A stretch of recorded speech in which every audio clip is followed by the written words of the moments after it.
बिस्मिल्लाहिर्रहमानिर्रहीम। Dear second year, हम लोगों ने टाइम सीरीज़ का चैप्टर स्टार्ट किया हुआ है और उसमें हम लोग टाइम सीरीज़ और उसके जो बेसिक कंपोनेंट्स हैं वो स्टडी कर चुके हैं। आज का जो टॉपिक है वो एनालिसिस ऑफ टाइम सीरीज़ से मुतल्लिक है। एनालिसिस ऑफ टाइम सीरीज़ का ये मतलब है कि जो हमने 4 कंपोनेंट पढ़े हैं टाइम सीरीज़ के, उनको हम किस तरह से टाइम सीरीज़ को किस तरह से डीकम्पोज कर सकते हैं उन कंपोनेंट्स में। और उसका मकसद क्या होगा? उसका मकसद ये होगा कि डिफरेंट कंपोनेंट्स किस कदर उनका इफ़ेक्ट है टाइम सीरीज़ में, ठीक है, डाटा के ऊपर, उनकी सेपरेट स्टडी के लिए। So the analysis of time series is the decomposition of a time series into its different components for their separate study. The basic purpose of analysis of time series is to use it for estimation and forecasting. So, this is the definition of analysis of time series. Time series analysis क्या है? The analysis of time series is the decomposition of a time series into its different components for their separate study. The basic purpose of analysis of time series, और इसका basic purpose क्या है, is to use it for estimation and forecasting. अब जब हम लोग analysis कर रहे होते हैं तो टाइम सीरीज़ जो है इसके लिए 2 मॉडल जो है वो एज्यूम किए जाते हैं कि टाइम सीरीज़ या तो मल्टीप्लिकेटिव मॉडल को फॉलो करेगी या फिर एडिटिव मॉडल को फॉलो करेगी। तो हम लोग देखते हैं कि मल्टीप्लिकेटिव मॉडल क्या है और एडिटिव मॉडल क्या है। While performing analysis, the components of a time series are assumed to follow either multiplicative model or additive model.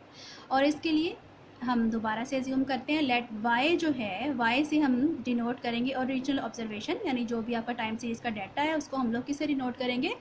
y से डिनोट करेंगे।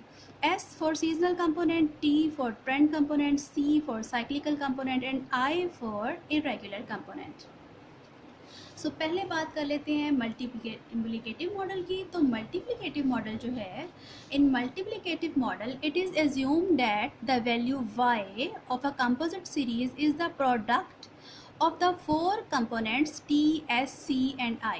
सिम्बॉलिकली मल्टीप्लिकेटिव मॉडल में हम ये कहते हैं कि जो टाइम सीरीज़ हमारे पास डेवलप होकर आई है, जो डाटा जनरेट हुआ है, वो इन चारों कंपोनेंट्स के मल्टीप्लाई होने का नतीजा है। उसमें ये चारों कंपोनेंट्स मल्टीप्लाई हुए हुए इनका प्रोडक्ट है टी, सी, एस और आई का।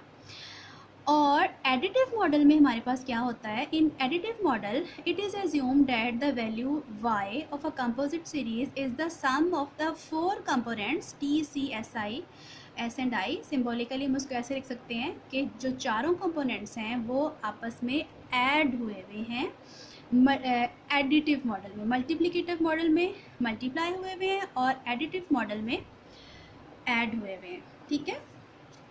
उसके बाद हमारे पास आ जाता है, सबसे पहले हमारे पास जो कंपोनेंट है वो है सेक्युलर ट्रेंड, ठीक है। तो हम लोग स्टार्ट भी किससे करेंगे? अपनी एस्टिमेशन ऑफ सेक्युलर ट्रेंड से ही करेंगे। और इसके जो हैं 4 मेथड्स हैं एस्टिमेशन ऑफ सेक्युलर ट्रेंड के। और जहाँ तक सेकेंड ईयर की बात है तो आपके कोर्स में तो जस्ट है ही सेक्युलर ट्रेंड की एस्टिमेशन, इसके अलावा किसी और कंपोनेंट की एस्टिमेशन इंक्लूड ही नहीं है। तो आपके कोर्स में just estimation of secular trend ही है। उसको देख लेते हैं किस तरह से हम लोग कैरी करेंगे। As one component force that determine the value of the variable at any period of time is secular trend. Secular trend can be presented by a straight line और smooth curve. It is measured by following 4 methods.